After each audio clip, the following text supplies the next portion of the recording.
اس منزل پہ آ کر بڑے بڑے پڑھے لکھے حضرات جو ہیں وہ کئی تعویلیں کرنے لگتے ہیں، لیکن اقبال کے بارے میں ہے کہ جب نبی پاک کا نام آ جاتا تھا پھر وہ کسی تعویل کا بھار برداشت کرنے والا بندہ نہیں تھا۔ یہ ایمان تھا اس بندے کا۔ میں بتا رہا ہوں کہ اس آدمی میں اور عام باقی لوگوں میں فرق کیا ہے۔ علامہ اقبال ایک دن بیٹھے تھے کالج کے، گورنمنٹ کالج لاہور کے اسٹوڈنٹ آئے، انہوں نے آ کے علامہ اقبال سے کہا کہ ہم آپ سے ملنے آئے، ملیے۔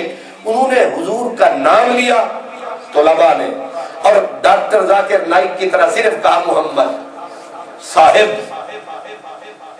اب ہم تو ذاکر نائک صاحب کو ہم تو ہضم کر لیتے ہیں، اقبال ہوتا تو وہ تو چھتر مارتا، کیونکہ صرف نبی پاک کا خالی نام لینا یہ کسی مسلمان کا کام، اور پھر مسلمان ذمہ دار ہو اللہ۔ اب حضرت اقبال کے سامنے سٹوڈنٹس نے کہا کہ جناب محمد صاحب کے بارے میں علامہ اقبال رحمت اللہ علیہ نے ایک تو اسی وقت آنکھوں سے آنسو کا طوفان، اور ان کو کہا نکل جاؤ یہاں، ایک سیکنڈ بھی اور نہ بیٹھو۔ طلباء حیران کہ غلطی کیا ہوئی۔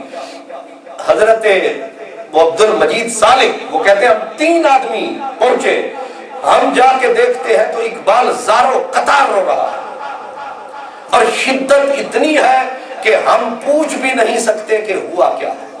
3 گھنٹے ہم بیٹھے رہے، اقبال روتا رہا ہچکیاں لے کے۔ جب وہ طوفان تھما تو ہم نے پوچھا حضرت کوئی بڑا حادثہ ہو گیا؟ 3 گھنٹے مہمان بیٹھے آپ روتے ہی جا رہے ہیں۔ فرمایا میں رو رہا ہوں اس نئی نسل، جس قوم کے طالب علموں کو اپنے نبی کے نام لینے کا سلیقہ نہیں ہے، یہ قوم ہماری نمائندگی کرے گی، یہ قوم ہمیں آگے لے کے جائے گی۔ کہا میں اس قوم کے نوجوانوں کو رو رہا ہوں جنہیں اپنے نبی کے نام لینے کا سلیقہ بھی نہیں آتا۔ جس آدمی کو اتنا احساس ہو اپنے نبی کے نام سے کتنی اسے محبت ہے، کی محمد سے وفا تو نے تو ہم تیرے ہیں، یہ جہاں چیز ہے کہ اللہ ہو قلم تیرے۔ تو یہ اس آدمی کا تعلق۔ اب میں تھوڑے سے وقت میں یہ بھی بتانا چاہوں گا کہ وہ آدمی اس آدمی کا اپنے نبی کے ساتھ اپنے اکیلے گھر میں نہیں، اپنی مسجد میں نہیں، اس کا بڑے سے بڑے سٹیج پر اپنے دین اور اپنے نبی کے ساتھ اس کے تعلق کی شکل کیا تھی۔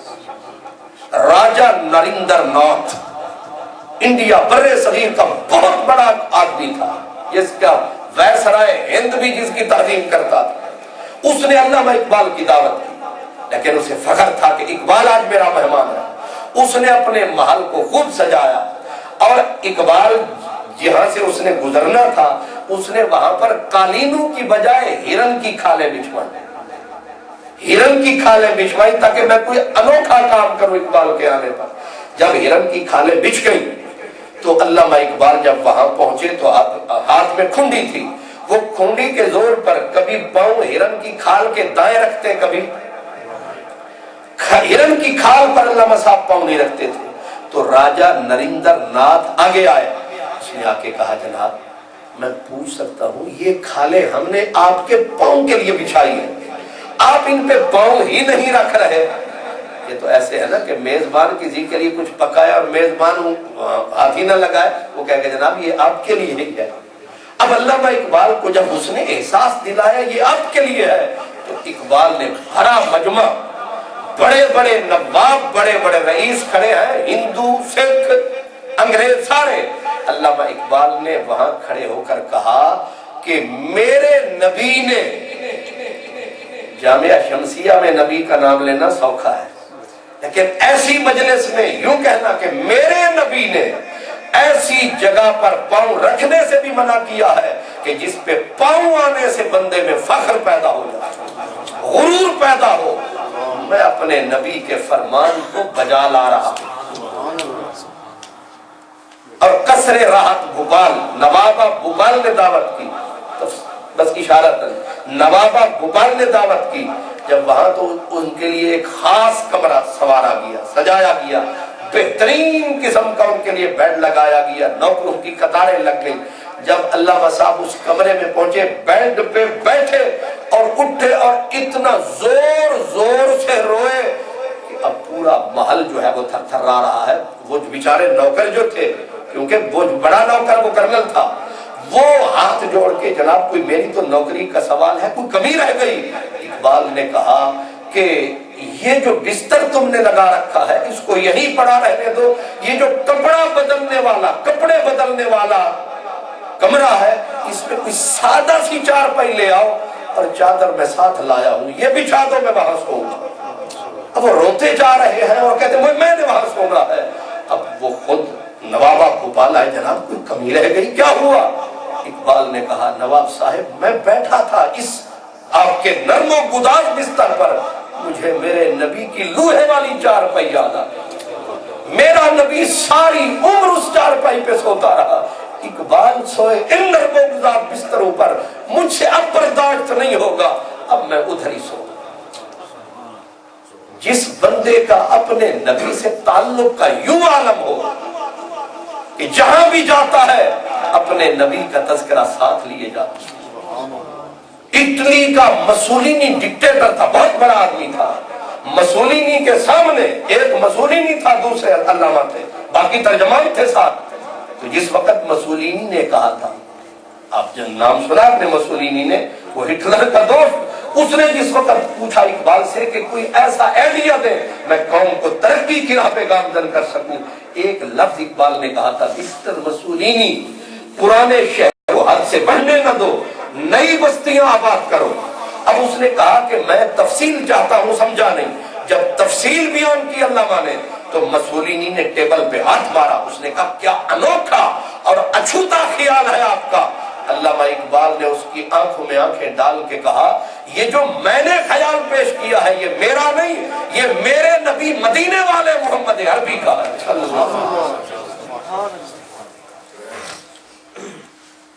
جس سے پیار ہو جائے نا تو وہ ہر مقام پہ یاد آتا، ہر منزل پہ یاد آتا.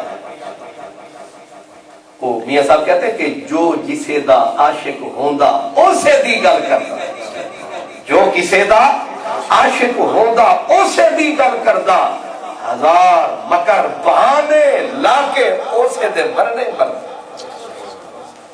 جہاں جاتے ہیں تیرا ذکر چھیڑ دیتے ہیں، کوئی محفل ہو تیرا رنگ محفل یاد آتا. وہ آدمی جو زندگی بھر اپنے نبی کو اس طرح یاد کرتا رہا، اپنے قرآن سے یوں دوستی نبھاتا رہا، اپنے دین کی یوں نمائندگی کرتا رہا.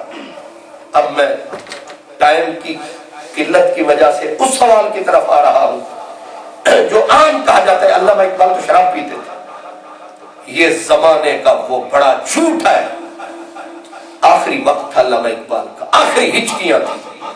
سر شفیع سرانے کھڑے تھے، ڈاکٹر الہی بلکہ ان کا ڈاکٹر تھا، اور درد گردہ کا اٹیک تھا، شدید بیماری دبوچ چکی ہے. اور سر شفیع کہہ رہے ہیں کہ جناب ڈاکٹر صاحب نے یہ انجیکشن تجویز کیا ہے، یہ انجیکشن لگا لینے دے، انجیکشن لگا لینے دے تاکہ درد تھم جائے. علامہ اقبال نے کہا کہ اس انجیکشن میں نشہ ہوتا ہے اور میں نشے کی حالت میں مرنا نہیں چاہتا. مجھے بڑے سے بڑا پرہیزگار آدمی، یہاں سے بڑے سے بڑا مفتی، مہا مفتی بیٹھے ہوئے ہیں اس دنیا میں، وہ آپ کو لکھ کے دیں گے، ایک نہیں 6 فتوے لکھ کے دیں گے کہ آدمی کو زندگی بچانے کے لیے حرام بھی بندہ استعمال کر سکتا ہے، کھا سکتا ہے، لیکن اس آدمی کی خودداری تم نے دیکھی. جو آدمی یہ کہہ کر اس انجیکشن سے انکار کر رہا ہے کہ اس انجیکشن میں نشے کا ایک حصہ ہے اور میں اپنے رب سے بے ہوش ہو کر نہیں ملنا چاہتا، میں اپنے رب سے ہوش کے ساتھ ملنا چاہتا ہوں. اس آدمی پہ یہ تہمت. اقبال نے کہا تھا واعظ جو ثبوت لائے میں کے جواز میں، اقبال کو یہ ضد ہے کہ پینا بھی چھوڑ. اور پھر کمال یہ ہے کہ ایک وقت وہ بھی تھا کہ کیونکہ کافی عرصہ انہیں درد گردہ کی تکلیف رہی، ایک مرتبہ افیون کا شراب کا کہا گیا کہ آپ یہ تھوڑی سی پی لیں، یہ درد اس سے تھم سکتا ہے. علامہ اقبال نے کہا تھا یہ تو درد گردہ ہے، اگر موت سے بھی یہ چیز مجھے بچا لیتی پھر بھی کبھی استعمال نہ کرتی، مجھے زندگی کے لیے بھی یہ استعمال کرنی پڑے تو نہیں کروں گا۔ مدراس کے اندر ان کی دعوت کی گئی، مدراس کے ہوٹل میں، اور وہاں ہوٹلوں میں آپ کو پتا ہے اس دور میں سب کچھ عام تھا، تو جب یہ شراب کمینی رکھی گئی تو علامہ اقبال رحمت اللہ علیہ کو بھی کہا گیا کہ جناب گھونٹ دو گھونٹ ہی پی لے کہ پوری محفل والے جو پی رہے ہیں۔ اقبال وہاں انہوں نے کہا میں نے انگلستان میں کبھی یہ کمینی منہ سے نہیں لگائی، یہ تو میرا اپنا علاقہ ہے، یہ وہ آدمی ہے۔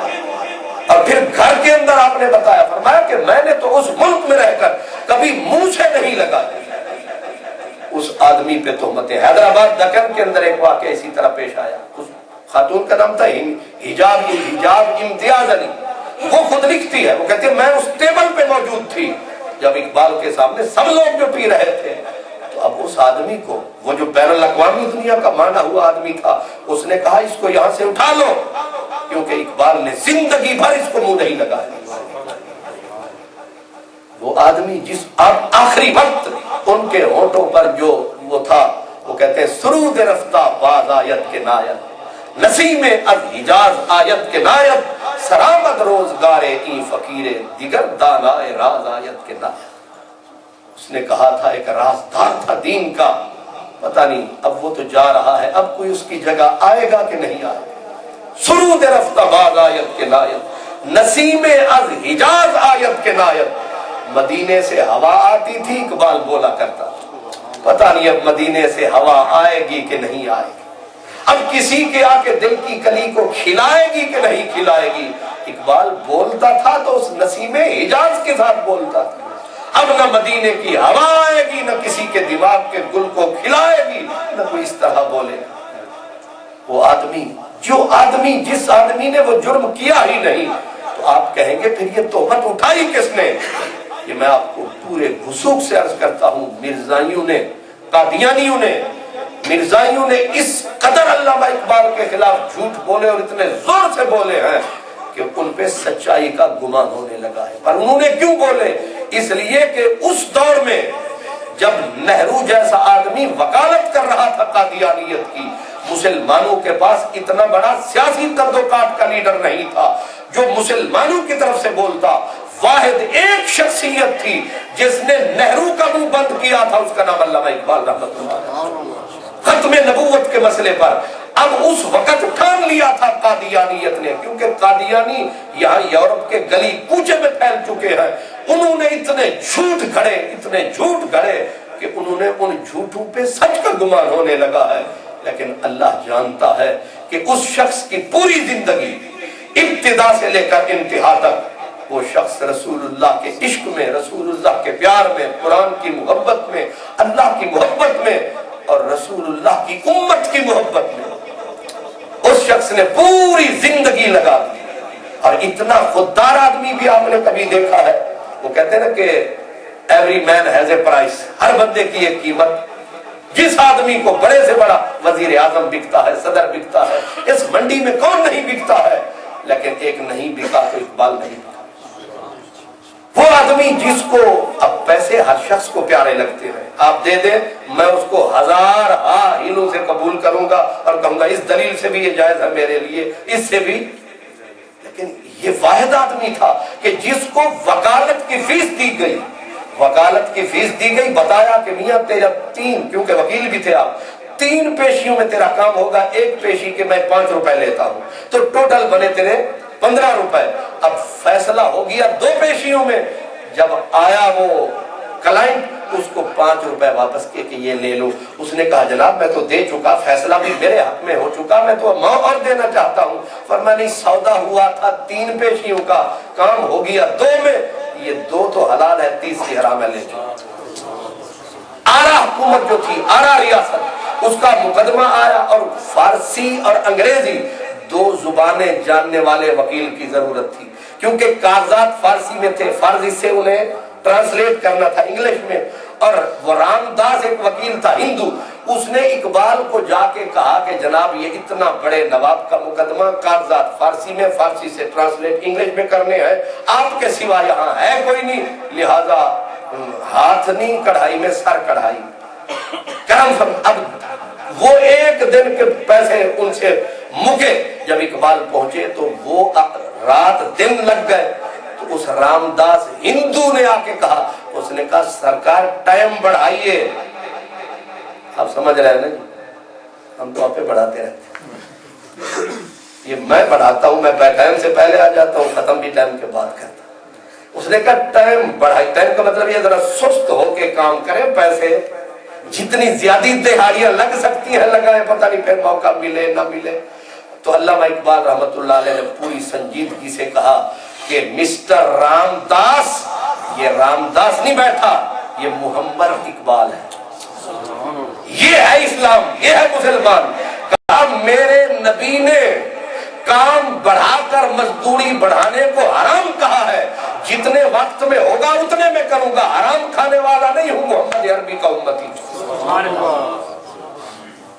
آپ اور ہم بھی یہاں نمائندے ہیں اپنے دین کے، اس ایک بات کو ہم بھی سوچ لیں، ہم بھی یہاں نمائندے ہیں، روٹی روزی ہم کماتے ہیں، یہاں آئے ہیں، لیکن ہمیں پیش نظر رکھنا چاہیے اب امتی اس نبی کے ہیں، ہمیں اپنے کام کو ٹھیک کرنا چاہیے، وقت پہ کرنا چاہیے، درست کرنا چاہیے، اور خامیاں کمزوریاں بہت ہیں، لیکن ایک خوبی تو ایسی بنا لیں کہ ہم کہہ سکیں ہم امتی ہیں محمد عربی کے۔